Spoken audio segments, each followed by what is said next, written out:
नमस्कार दोस्तों, स्वागत है आप सभी का ऑनलाइन एजुकेशन के सर्वश्रेष्ठ प्लेटफॉर्म मनोबल क्लासेस में। दोस्तों, आज के इस क्लास में हम अयोगवा के बारे में पढ़ने जा रहे हैं। इस क्लास में हम देखेंगे कि अयोगवा का शाब्दिक विच्छेद क्या होता है, अयोगवा का अर्थ क्या होता है, अयोगवा के प्रकार कौन कौन से होते हैं, मतलब अयोगवा से रिलेटेड जितने भी प्रश्न बन सकते हैं सभी प्रश्नों को आज के इस वीडियो में हम डिस्कस करने वाले हैं। तो चलिए दोस्तों, सबसे पहले हम ये देखते हैं कि अयोगवा का शाब्दिक विच्छेद क्या होता है। अयोगवा शब्द अ धन योग धन वह से मिलकर बना है। और मैं आपको बताया भी था कि किसी भी शब्द के पहले यदि अ उपसर्ग लग जाता है तो उसका अर्थ होता है नहीं।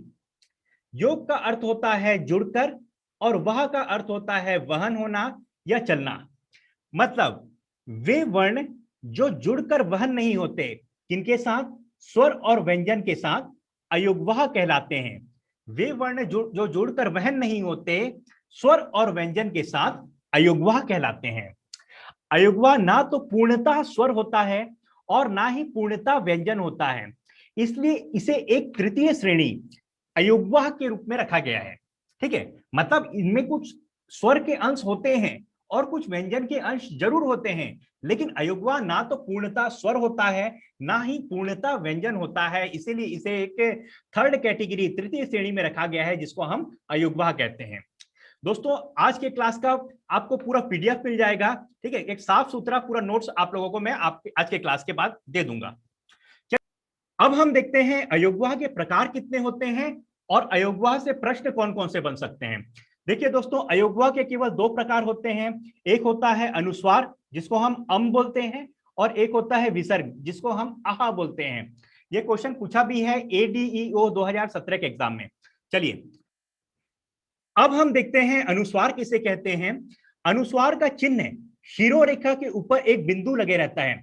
ये देखिए दोस्तों, ये जो ऐसे खड़े रहता है इसको हम बोलते हैं खड़ी पाई, और खड़ी पाई के ऊपर एक छत के जैसे रहता है इसको हम बोलते हैं शिरोरेखा, और शिरोरेखा के ऊपर जब बिंदु लगे रहता है इसी बिंदु को हम अनुस्वार बोलते हैं।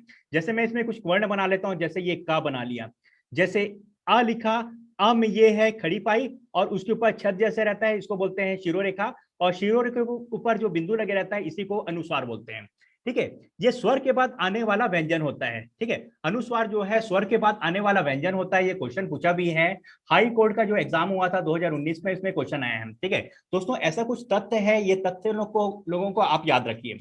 मैं आपको बताया था कि अनुस्वार जो अयुग्वह होता है वो पूर्ण रूप से ना ही स्वर होता है ना ही व्यंजन होता है, लेकिन मैं आपको यह भी बताया था कि अयुग्वह में कुछ अंश स्वर का भी पाया जाता है और कुछ अंश व्यंजन का भी पाया जाता है।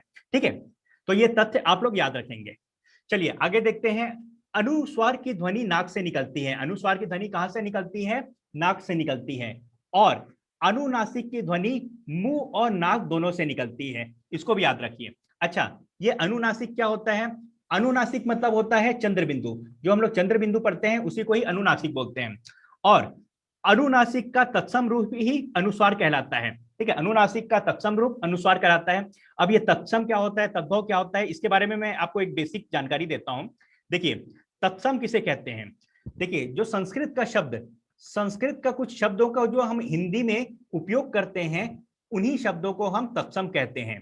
ठीक है, और ऐसे कुछ शब्द जो विकृत होकर, जिसका रूप परिवर्तन होकर हिंदी में आया है, जिसका प्रयोग हम हिंदी में करते हैं, जो अशुद्ध होता है उसे हम तद्भव कहते हैं। ठीक है, तत्सम शब्द शुद्ध शब्द होता है, ये मूल भाषा का शब्द होता है, और तद्भव शब्द अशुद्ध शब्द होता है। ठीक है, तो देखिए, अनुनासिक शब्द का तत्सम ना, अनुनासिक का तत्सम रूप अनुस्वार होता है, ये याद रखेंगे, और अनुस्वार का तत्सम तद्भव रूप अनुनासिक होता है।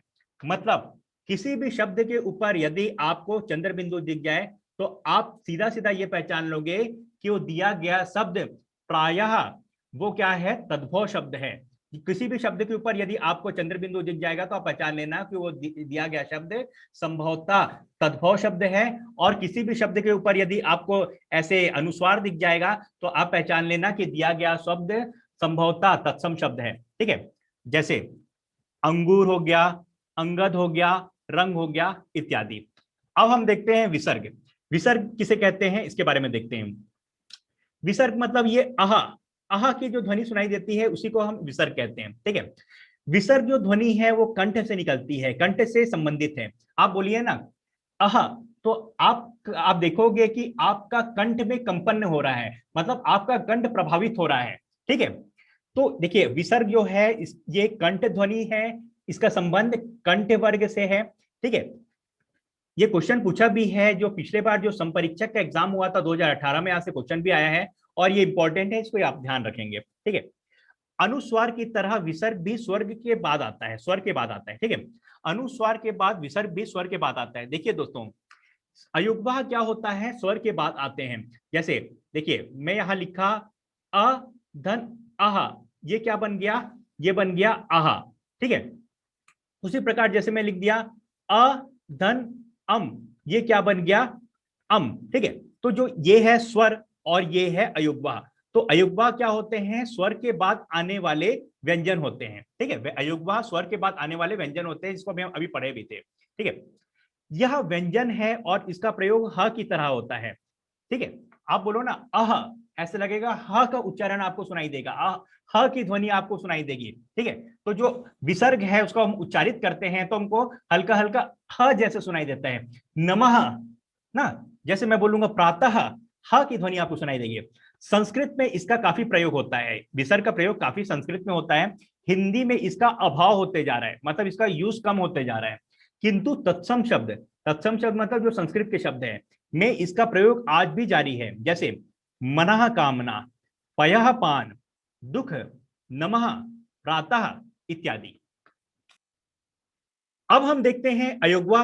अयोग्वा की सदैव दो मात्राएं मानी जाती है। ठीक है, देखो दोस्तों, आपको किसी भी शब्द में यदि अम दिख गया या आह दिख गया तो इसके हमको दो मात्रा गिनना है। ठीक है, जब मैं आप लोगों को मात्रा गिनना सिखाऊंगा तो मैं आपको फिर से वहां बहुत अच्छे से बताऊंगा कि जब भी हमको किसी भी शब्द में अम दिख गया, आह दिख गया, तो इसका दो मात्रा हमको लेना है। यदि अनुस्वार और विसर्ग किसी वर्ण पर लगा हो तो उसकी दो मात्राएं मानी या गिनी जाएगी।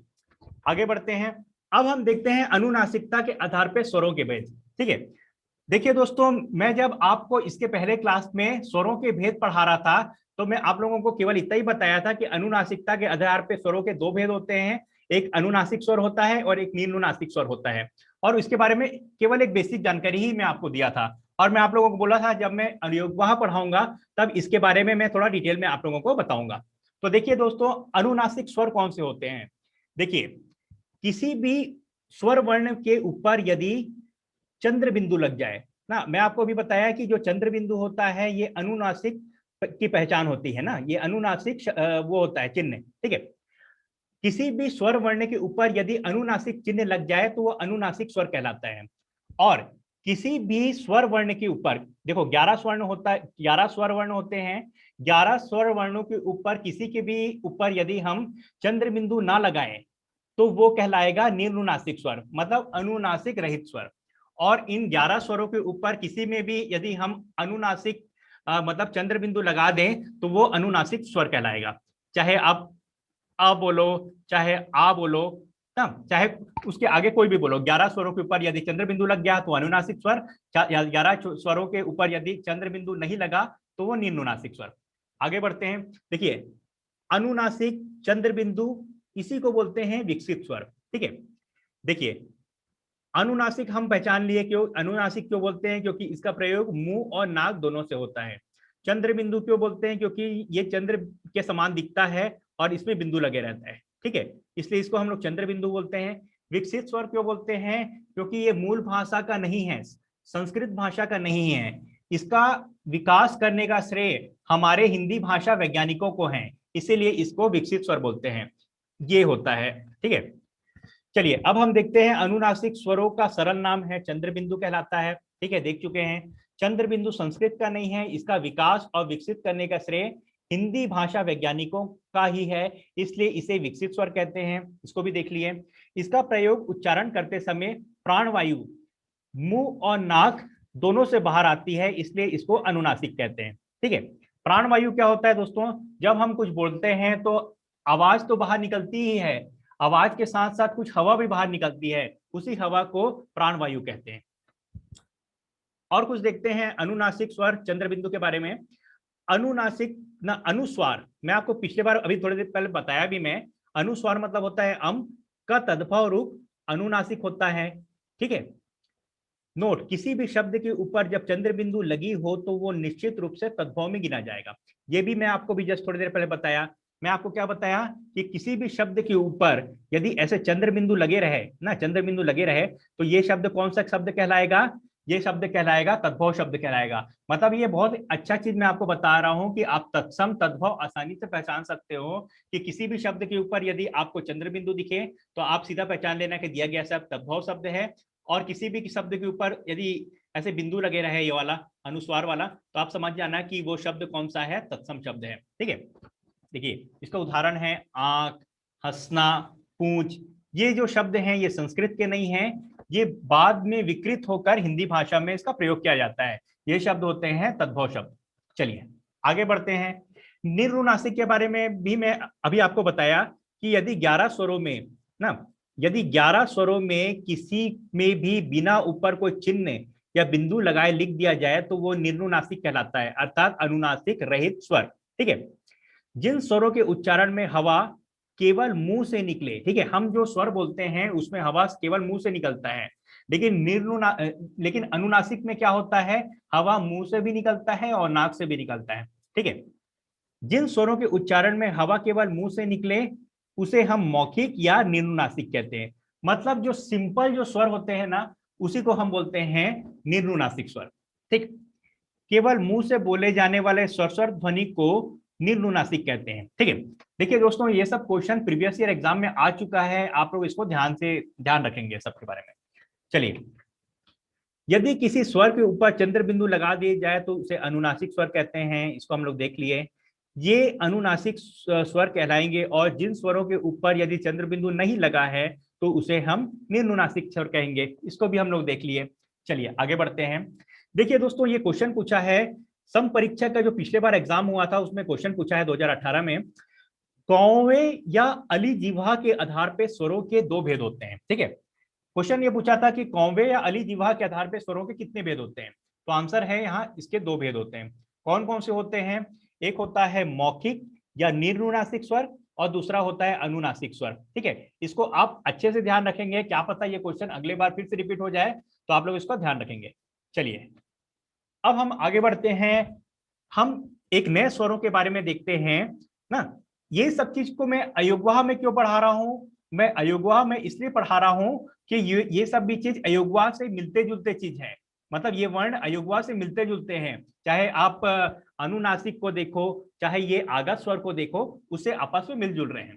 देखिए इसको आगत स्वर बोलते हैं। आगत क्यों बोलते हैं, क्योंकि ये संस्कृत का नहीं है ना, ये भी अनुनासिक की तरह ये भी संस्कृत का नहीं है, इसका विकास भी हिंदी भाषा के वैज्ञानिकों ने किया। इसका विकास क्यों किया है, देखिए कुछ अंग्रेजी शब्द को बोलने में ना, जब कुछ अंग्रेजी शब्द हम बोलते हैं तो जब उसको हम देवनागरी लिपि में लिखते हैं तो उसका वर्ण हमको नहीं मिलता। जैसे मैं बोला ऑल, ऑल, अगर ऑल को अगर मेरे को देवनागरी लिपि में लिखना होगा तो मैं कैसे लिखूंगा, मैं आल लिखूंगा। यहाँ कुछ थोड़ी ना मिल रहा है, अपने पास कुछ मिल रहा है क्या, ऑल के लिए थोड़ी मिल रहा है। तो हिंदी भाषा वैज्ञानिक लोग सोचे कि ऑल लिखने के लिए इस प्रकार से अर्धचंद्र बिंदु लगा देंगे तो ये ऑल कहलाएगा।